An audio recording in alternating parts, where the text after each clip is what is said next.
Nós noticiamos no Tolerância Zero a morte de um suspeito de tráfico de drogas, após o confronto com a polícia lá no Parque dos Faróis, em Socorro.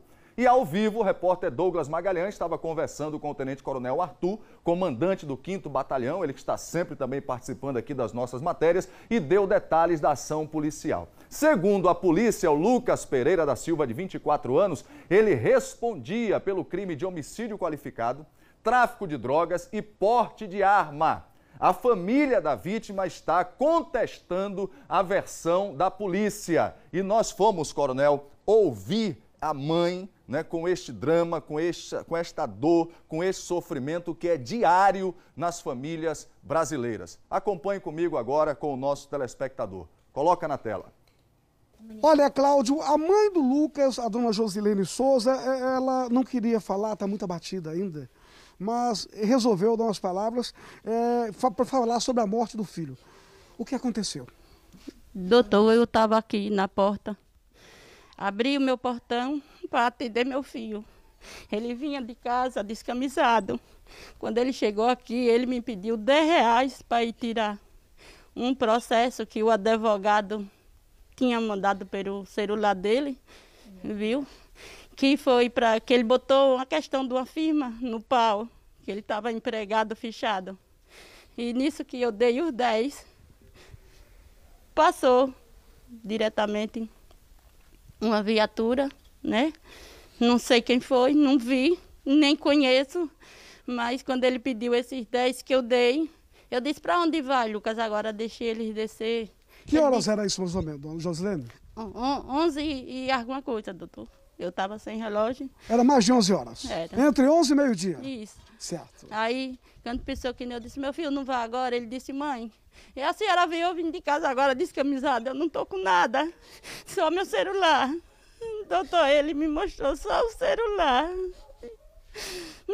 Doutor, quando chegou ali na esquina, eu nem fechei o portão, escutei 6 tiros. Que eu corri, meu filho não estava, só a chinela e a bicicleta, doutor.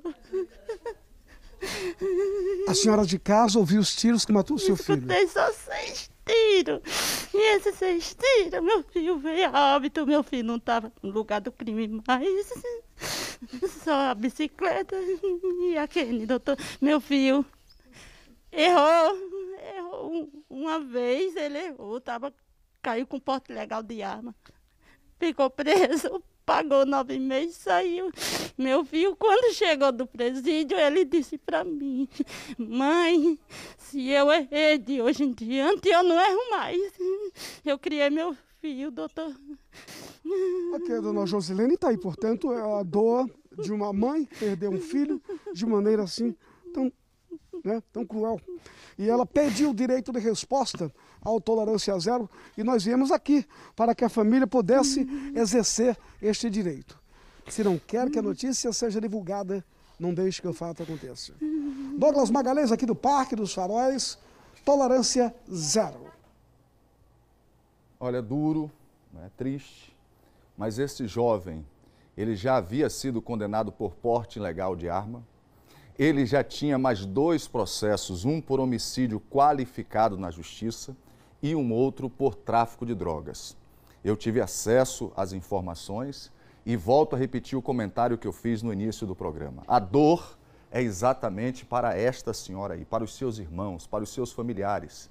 Mas, infelizmente, a destruição da droga, o envolvimento da droga, do crime, está em todas as bases da nossa sociedade, em todas as camadas da nossa sociedade. A nossa produção entrou em contato com o tenente-coronel Arthur, comandante do 5º Batalhão da Polícia Militar, e ele reafirmou que o Lucas Pereira da Silva morreu após confronto com os militares. Nós fomos ouvir a mãe, eu fico observando, o coronel, pode colocar o coronel aqui, não é ele que é especialista em segurança, nós podemos observar um diálogo muito duro, uma fala muito triste, muito emocionante, não é, coronel? Mas nós pegamos ali, olha a informação primeira quando ela começa a falar, que ele pediu R$10 para poder pagar um advogado de uma causa que ele tinha, quer dizer, R$10.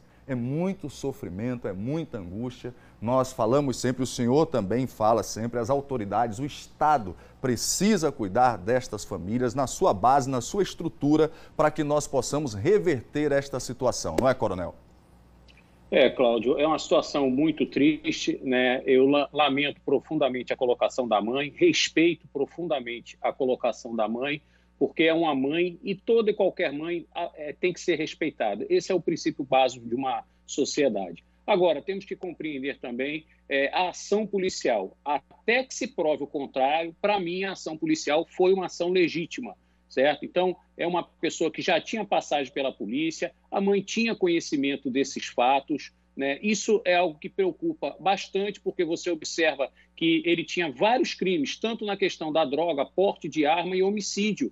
Então, não estávamos falando de uma pessoa que não oferecesse risco para a sociedade. Então, volto a dizer, até que se prove o contrário, a ação legítima do Estado, ela ocorreu uma ação legítima.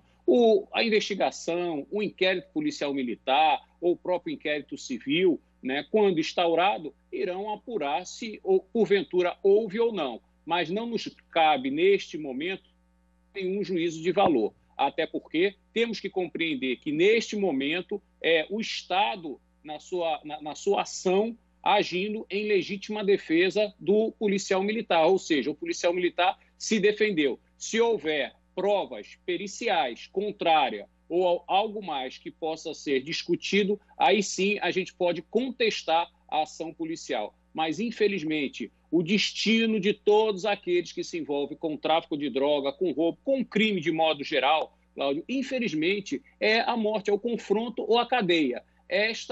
São os dois únicos caminhos que, infelizmente, nossos jovens estão percorrendo. E volto a dizer, Cláudio, quando a gente atinge um momento em que a polícia está sendo necessária a agir, né, nós temos como conclusão de tudo isso, infelizmente, é que todos os outros segmentos falharam. Né? Ele não conseguiu ter educação, ele não conseguiu, a família não conseguiu conter, a religião não conseguiu conter, e sobra, infelizmente, as ações policiais, que é o último dos últimos recursos que acontecem geralmente quando caem na criminalidade. Não tem mais o que se fazer, é a prisão, é o julgamento e encaminhado para o sistema penitenciário ou, neste caso, com a morte em face do confronto. Cláudio. Lembrar um detalhe, que esta operação, este confronto aconteceu por volta de meio-dia, né, na luz do sol. É importante frisar esse detalhe para o amigo telespectador, não é, coronel? Sim, é outra característica, né? Ou seja, em via pública, se ele estava na esquina, se houver os disparos, se houver algo a contestar. Agora, também não podemos tirar um juízo de valor neste momento, na qual a mãe, que sem dúvida alguma foi e será sempre a defensora do filho, né, em quaisquer da circunstância, né, dizer que talvez ele não portasse uma arma. Até porque, se tivermos essa premissa, poderíamos dizer que em outros momentos, então, ela viu ele armado, ele foi para a residência dela utilizando de arma, então isso seria algo muito complicado a se comentar neste momento. Mas temos que acreditar sempre nas forças policiais, nas ações que têm que ser legítimas, né, que existe a previsão legal da legítima defesa, né, nas ações policiais, e que, até que se prove o contrário, a ação foi legítima, foi uma ação por parte da Polícia Militar no sentido de conter a violência. E volto a dizer, diferentemente em outras